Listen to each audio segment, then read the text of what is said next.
Hello everyone, तो कैसे हो आप? आ गया हूँ मैं आज एक नई वीडियो के साथ। आज की वीडियो का टॉपिक जैसे कि आपने पढ़ ही लिया होगा, मेरा मंथ का खर्चा, मतलब मेरे मंथली एक्सपेंसेस कितने हैं। तो जिसने मेरी यार एज ए स्टूडेंट वीडियो नहीं देखी मेरे मंथली एक्सपेंसेस कितने थे, मेरी एक ऑलरेडी वीडियो मैंने बनाई हुई है मेरे मंथली एक्सपेंसेस पे।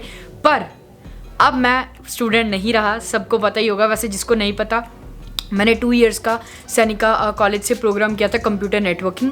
मेरा प्रोग्राम कंप्लीट हो चुका है। मैंने वर्क परमिट अप्लाई किया था सितंबर में, मेरा वर्क परमिट आ चुका है। अब मेरे मतलब जस्ट 4-5 दिन पहले ही आया, तो मैं अभी वर्क परमिट पे हूँ। इन शॉर्ट मैं वर्क परमिट पे हूँ अभी।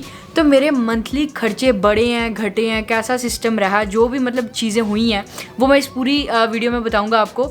और मेरे स्टूडेंट लाइफ के हिसाब से कितने क्या खर्चे बढ़ गए, क्या खर्चे कम हो गए, वो चीज़ें मैं पूरी डिस्कस करने वाला हूँ। पूरी वीडियो देखना। सबसे पहले वीडियो को लाइक कर दो। तो चलो जल्दी से वीडियो में चलते हैं और आपको मैं बताता हूँ मेरे मंथ के कितने खर्चे होते हैं।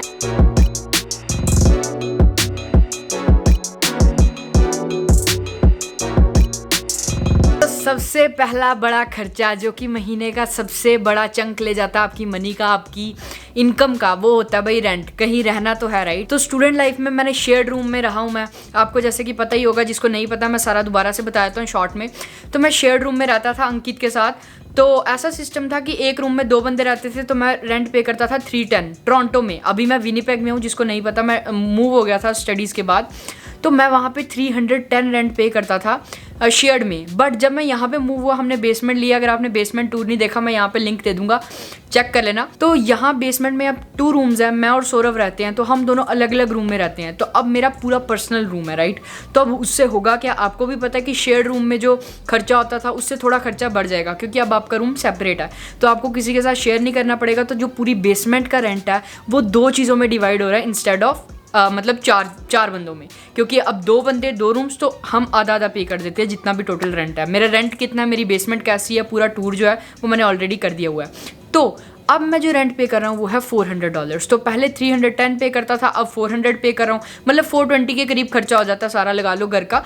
तो $420 मेरा रेंट है, ठीक है, महीने का। तो मतलब $110 मेरा रेंट में इंक्रीज़ हुआ, ठीक है। दूसरी बड़ी चीज़ जो कि आपको पे करनी पड़ेगी मतलब आपके मंथली खर्चे में, वो चीज़ होती है भाई ग्रॉसरी।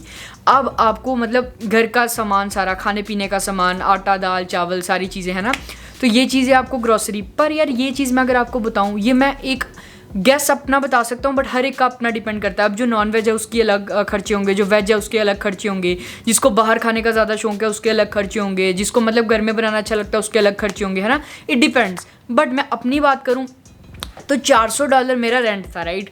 अब ग्रॉसरी का ऐसा है कि मैं और सौरभ इकट्ठे बनाते हैं, हम इकट्ठे खाते हैं। हमें घर पे खाना ज़्यादा पसंद है।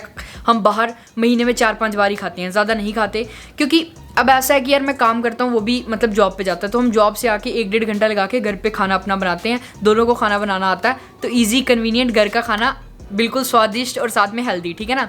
तो ऐसा सीन है। तो हम दोनों का ग्रॉसरी का खर्चा अगर मैं बात करूँ तो इट्स अराउंड $350 to $400। $400 में सारी चीज़ें, दूध वगैरह, खाना, मतलब सारी चीज़ें इंक्लूडेड $400, मतलब $200 पर हेड लगा लो। तो 420 मेरा रेंट था, $200 ग्रोसरी के हो गए। तो मतलब 620 के करीब पहुंच चुका है। पर आपको अगर नहीं पता होगा, मैंने स्टूडेंट लाइफ में जो खर्चे थे, मेरे पूरे खर्चे 620-650 के अंदर थे। क्योंकि मैंने फीस अपनी खुद से निकाली थी। तो उस टाइम पे मैं मतलब बहुत ही सही तरीके से अपनी मंथली इनकम बचा रहा था और अपनी फ़ीस मेरे को खुद पे करनी थी। तो उस हिसाब से तो वो चीज़ ऐसे थी। बट अभी देखा जाए 2 ही चीज़ों में $620 हो चुके हैं। तीसरी बड़ी चीज़ जिस खर्चे में मेरा भाई डिक्लाइन आया, मतलब मैं पहले ज़्यादा पे करता था, अब उसको कम पे करता हूँ मैं, वो है मेरे फ़ोन का बिल। जब नया स्टूडेंट आता है भाई कनाडा में, उसको सबसे पहला होता है भाई आईफोन लूँ मैं, 10, 11, 12 प्रो जो भी चल रहा है नया, ठीक है ना। बट मैं ये सजेस्ट करूँगा हमेशा की तरह कि नहीं लो भाई, आपके खर्चे बढ़ेंगे बाद में। 1-1.5-2 महीने के बाद आपको पता लग जाएगा इट्स जस्ट अ फ़ोन, ठीक है ना। अब मेरी स्क्रीन टूटी हुई है यार, ये देखो पूरी स्क्रीन, जैसे कि आप देख सकते हो यहाँ से टूटी हुई है पूरी। तो ये स्क्रीन मेरे को टूटी हुई है। मेरे को बिल्कुल भी कोई शौक नहीं है कि अब मेरे को फ़ोन लेना। मेरे को कैमरे का था, मैंने कैमरा ले लिया। तो फ़ोन का ठीक है। तो मैं पहले पे करता था $110 पर मंथ फ़ोन के लिए, जो कि बहुत ज़्यादा है। और जब मैंने ये लिया था तब iPhone X नया आया था, तो मेरी बेवकूफ़ी कह सकते हो आप। बट मैंने 1-1.5 साल पे किया, फिर उसके बाद मैंने पे ऑफ कर दिया। मतलब $200 जिसके बचे थे, मैंने 200 के 200 पे करके $50 के प्लान पे आ गया हूँ। अब मेरा महीने का फ़ोन का खर्चा सिर्फ और सिर्फ $50 है। और बताओ भाई क्या चाहोगे आप। अब आपका महीने का खर्चा अगर फ़ोन का 50 से $55 तक है तो सही है। अब मैं ऐसा नहीं बोलूँगा यार कि आप फ़ोन मत लो, कभी कभी क्या होता है कि डील्स ऐसी मिल रही होती हैं बहुत सही, मतलब जैसे अगर आप $50 पे कर रहे हो फ़ोन के, 65 में आपको कोई अच्छा आईफोन फॉर एग्जांपल 11 मिल रहा है, या आईफोन कभी ब्लैक फ्राइडे में मिल भी जाता है 65-70 में, तो 65 इज़ नॉट टू मच है ना। जब 100 के ऊपर बात चल जाती है, 90, 85, 90 तक पहुंच जाती है बात, तब थोड़ा सा होता है, क्योंकि देखो यार वो चीज़ आपको शॉर्ट टर्म में नहीं अफेक्ट करती। आपके $30-35 हर महीने जा रहे हैं, doesn't make any difference. But अगर आप लॉन्ग टर्म देखो, वो $30 12 × 12 कर लो, × 24 कर लो, 2 साल जो आपने स्टडी करनी है उसके साथ आप वो चंक ऑफ मनी बचा सकते थे, राइट। मैं जस्ट एक एग्जांपल दे रहा हूँ यार, अगर आपको लेना है फ़ोन तो आप लोगे ही, ऑब्वियसली मेरी बात नहीं सुनोगे, राइट। बट जस्ट अपने एक्सपीरियंस से बता रहा हूँ कि it's just a phone after all, तो कोई फ़ायदा नहीं है। अगर आपको लेना है तो ऐसा फ़ोन लेना जिसमें आपका मतलब एक सेट अमाउंट रख लो, $65, 70 मैक्स रख लो, 70 में आपका ओवरऑल पूरा होना चाहिए, 70 प्लस टैक्सेस नहीं, 70 में आपका सब कुछ हो जाना चाहिए, इंक्लूडिंग टैक्सेस, इंक्लूडिंग इंश्योरेंस। अगर आपको लेना है तो ले सकते हो, तो वो चीज़ है। तो भाई फ़ोन का खर्चा भी हो गया साइड पे, ठीक है। तो अब आ गई 3 चीज़ें। चौथा खर्चा जो कि मैंने टोरंटो में सबसे ज़्यादा बेनिफिशियल, मतलब जो बेनिफिशियल रहा मेरे को टोरंटो में, वो था मेरा बस पास, मेरा ट्रांसपोर्टेशन का खर्चा। भाई ट्रांसपोर्टेशन में लगते हैं पैसे, और वो पैसे हर महीने आपको पास बनवाना पड़ता है। अब टोरंटो में ऐसा था $130-140 का प्रेस्टो कार्ड का पास बनता था। टीटीसी में, टोरंटो में मतलब टीटीसी एरिया में जितनी भी बसेस थी उसमें आप टैप करो, अनलिमिटेड टैप्स। मेरे को फ़ायदा क्या हुआ था, मेरा जहाँ घर था वहाँ से 10 मिनट की वॉक पे मेरा कॉलेज था और 15 मिनट की वॉक पे मेरा काम था, तो मुझे टेंशन नहीं थी। मैंने मतलब $100-150 में 6-7 महीने निकाल लिए थे, और मैंने पास नहीं बनवाया था, क्योंकि पास का ऐसा सिस्टम है, मैं जस्ट एक बात कर रहा हूँ, ये भी ज़रूरी है यार, आपको पता होना चाहिए। अगर पास का ऐसा सिस्टम है, अगर आप करवाते हो, जैसे अगर आपने फर्स्ट दिसंबर को करवाया तो आपका 30 को वो एक्सपायर हो गई, आपको पता ही मंथली पास है। अगर आपने 4 बार टैप किया, 6 बार टैप किया, 200 बार टैप किया, वो $130 आपके जाएंगे। तो मैंने $100 का डिपॉजिट करवाया था पहले, ना कि पास डलवाया था। तो मेरे को पता लग गया यार मेरी इतनी यूजेज है नहीं, तो मैं उससे काम चला लूँगा, तो ऐसे मेरा काम चल गया उसके बारे में। तो इधर अब ऐसा है, इधर यूजेज है ज़्यादा, क्योंकि जॉब जाना है, जॉब से आना है, ग्रॉसरी जाना है, ग्रॉसरी से आना है। तो यहाँ पे ऐसा है कि पास भी सस्ता है, $102 का पास है, मंथली पास, विनिपेग ट्रांजिट में जितने मर्जी, अनलिमिटेड टैप्स। तो ऐसा है, टैप मतलब जब आप यूज़ करते हो एक बार, ठीक है। तो अब मैं यहाँ पे पास डलवा लेता हूँ, $102 का, तो $620 मेरा खर्चा था, monthly rent plus groceries plus $50, $670 हो गया मेरा फ़ोन का बिल। और अब आती है $100 मेरा पास, तो हो गया $750 पे खर्चा आ गया, $750। तो यही चीज़ थी कि मंथली पास, अगर आपको कॉलेज या काम दोनों में से एक भी चीज़ आपके पास है ना, मतलब काम या कॉलेज आपके घर के पास है, तो आपको खर्चा बच जाता है।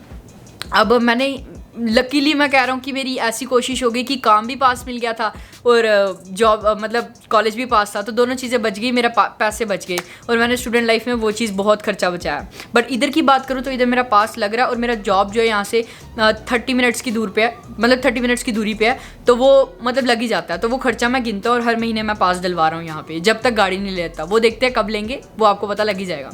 तो अब महीने का खर्चा बन चुका है 620 + 50 620 + 50 670 प्लस 100 $770 के करीब, तो $770 के करीब मेरा खर्चा भी आ चुका है, और अभी चीज़ें हैं बची हुई। तो ये थी मेन चीज़ें जिनके बिना गुजारा नहीं हो सकता। अब एक्स्ट्रा चीज़ें देखो यार, $770 लगा लो, मतलब राउंड ऑफ करके 750 या 800 लगा लो, चलो $800 लगा लिए। अब 800 में ऐसा सीन है कि मेरे को संडे को सुबह वाली, जो सुबह मेरी जॉब 9 बजे होती है, तो बस जो होती है संडे को 11 बजे शुरू होती है, तो मैं उबर करवाता हूँ। $15 पर राइड के, मतलब $13 लगा लो पर राइड लगते हैं, तो इंटू 4 मतलब $60 के करीब मेरा उबर का खर्चा महीने का, ठीक है। तो वो 60 ऐड होता है 860, प्लस बाहर खाना, कभी कुछ खर्चा एक्स्ट्रा हो जाना, या बाहर खाना भी लगा लो, तो उस हिसाब से $100 उसके लगा लो।